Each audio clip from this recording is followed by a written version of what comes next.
cái nhà đấy là bà rồi đấy là cô rồi.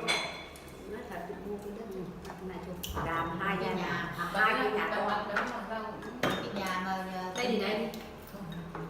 Ở cái kia này có thấy không? Cái nhà đấy đẹp to à.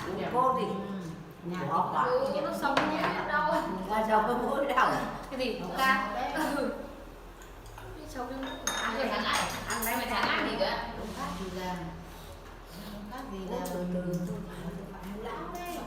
Đẹp, nó đẹp. Cái này ăn đi. Đây nó đã chụp bài. Nó đã chụp bài. Bây giờ không biết 999.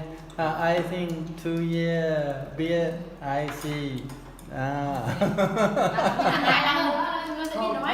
Hay là nó không biết nói gì. Thì mình cười nào nó kể cho là lần đầu nó đi mua hoa. Nó nhìn có hoa đẹp quá. Nó định mua cho mẹ. Thế sau cái con nó hoa cái hoa thì là như người chết đó. Không hiểu. I say mom first time you go back now. Yeah, buy flower, not good. Buy flower. First time I go to Mum's house, I go florist, buy flower. I buy flowers that the flowers they buy for people who sleep forever. So the people who die, they buy these flowers. First time I go, I think very beautiful. I buy these flowers, but no, not good. So luckily the lady said no, not for you. Đâu ví dụ như là đâu con So this is like a traditional feed.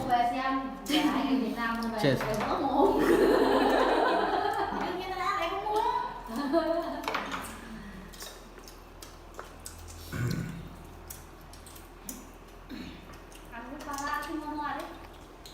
Anyway, when I understand the language better, I'll be able to know what everybody's talking about. At the moment, I don't know what people are talking about. So.